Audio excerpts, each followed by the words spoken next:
Qué alegría saludarlos, queridos amigos, para juntos un día más estudiar la palabra del Señor. Aquí desde la selva central del Perú estamos compartiendo la palabra del Señor todos los días. Hay días que hemos tenido dificultad para subir los vídeos por el tema de la internet. Estamos haciendo una campaña evangelística acá, ya estamos concluyendo, terminando. Y pues infelizmente hay momentos que hemos intentado pues subir algunos vídeos en el tiempo indicado y no se ha podido por un tema de señal, de cobertura, de internet. Pero ya en esta semana nos normalizamos porque volvemos a nuestra ciudad donde estamos viviendo actualmente. El día de hoy estamos trabajando la carta de Pedro y nos encontramos específicamente en el capítulo número 4.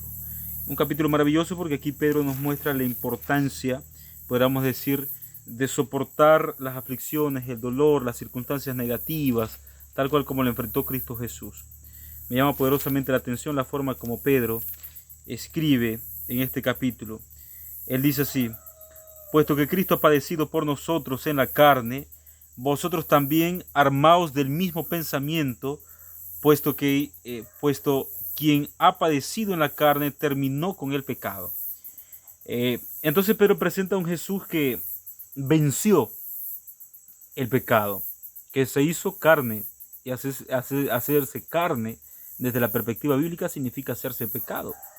Pablo en una ocasión dijo que Jesucristo sin pecado por nosotros se hizo pecado. Significa que se hizo hombre. Ahora, la Escritura dice así: para no vivir el tiempo que resta en la carne conforme a las concupiscencias de los hombres, sino conforme a la voluntad de Dios. Baste ya el tiempo pasado para haber hecho lo que agrada a los gentiles, andando en las laxivias, concupiscencias, embriagándose, orgías, disipación y abominables idolatrías. Cuando nosotros miramos el texto bíblico, entonces nos damos cuenta que Pedro presenta la diferencia entre caminar guiado por el Dios que venció el pecado y formar parte de aquellos que no han vencido el pecado o que viven en este mundo de concupiscencia. Porque fíjate lo que dice el texto. El texto dice así: a estos les parece extraña cosa que vosotros no corráis con ellos en el mismo desenfreno de disolución y os ultrajan.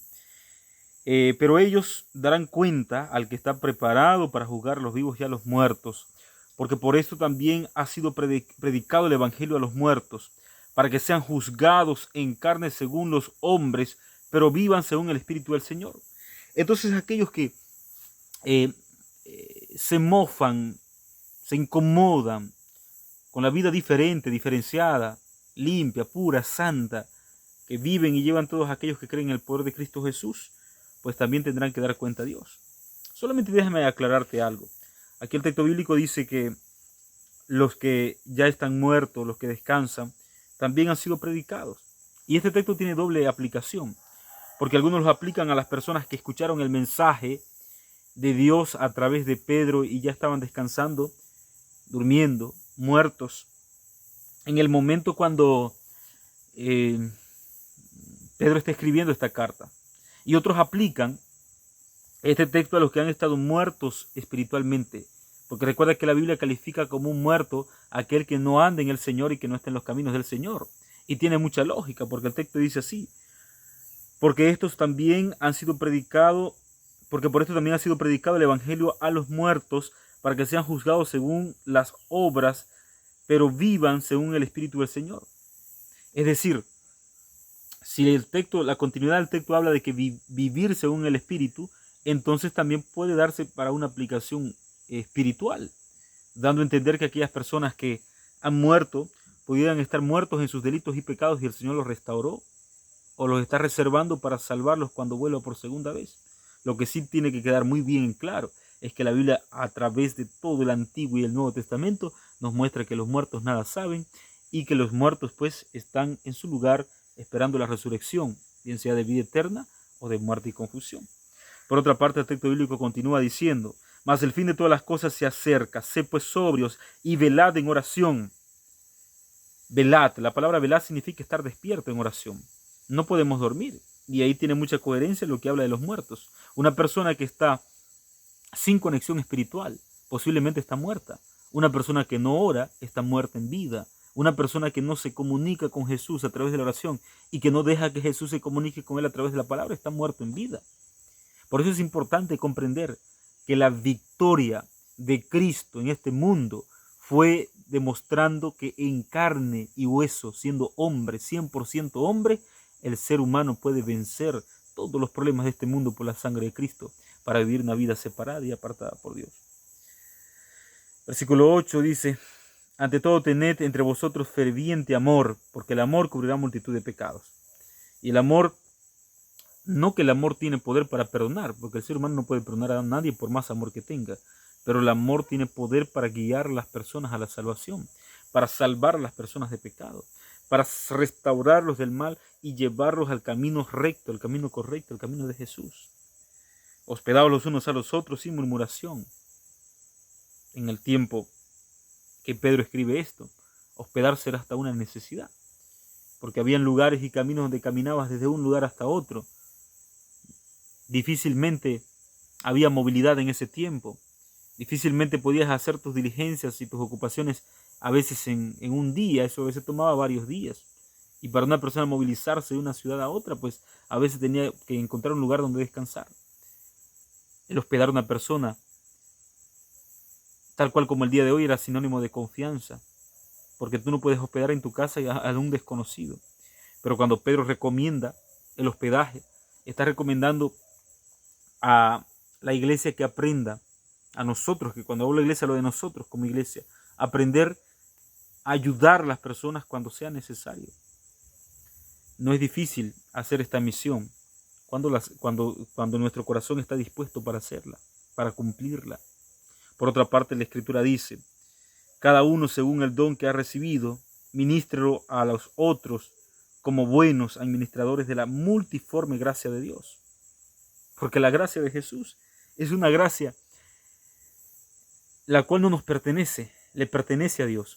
Y así como Dios tiene poder para perdonarme a mí, el Señor tiene poder para perdonar a todos aquellos que desobedecen, pero que desobedeciendo deciden arrepentirse y vivir para el Señor. Si alguno habla, hable conforme a la palabra de Dios. Y si alguno ministra, ministre conforme al poder de Dios que Dios da, para que toda la gloria sea para Jesucristo, a quien pertenece la gloria y el imperio por los siglos de los siglos. Amén. La gloria no es para nosotros los hombres. La gloria siempre será para Dios. Si alguno ministre, no estés buscando gloria cuando predicas. Hay predicadores que se dedican solo a hablar de ellos y hablar de ellos y hablar de ellos. Cuando yo fui, cuando yo vine, cuando yo era. Y parece que el yo y el ego es lo que predomina en su sermón. Pareciera que no hay palabra de Dios ahí. Hay palabra de hombre, del yo. La gloria es para Dios. Las ilustraciones son necesarias, pero aprende a manejar tus emociones y callarte de la boca cuando tengas que hablar de ti para hablar más de Dios. Es el camino correcto. No hay más camino para esto. Finalmente la Escritura concluye diciendo, Pedro concluye diciendo: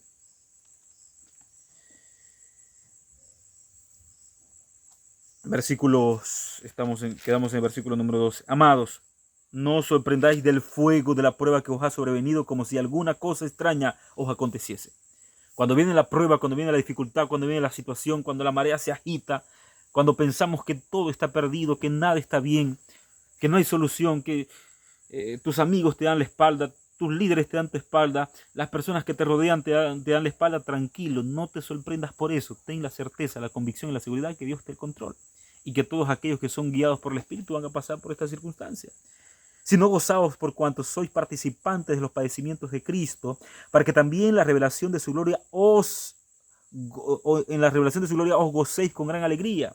Porque si sois vituperados por el nombre de Cristo, sois bienaventurados, porque glorioso Espíritu del Señor reposa sobre vosotros. Ciertamente, de parte de ellos Él es blasfemado, pero para nosotros es glorificado. Cuando muchas veces somos perseguidos, somos amenazados, somos ultrajados, pasamos por problemas, por conflicto, por necesidad, por situaciones que nadie conoce, que nadie sabe, gózate en el Señor, porque el Espíritu del Señor reposa sobre ti. Satanás no ataca a lo que es suyo.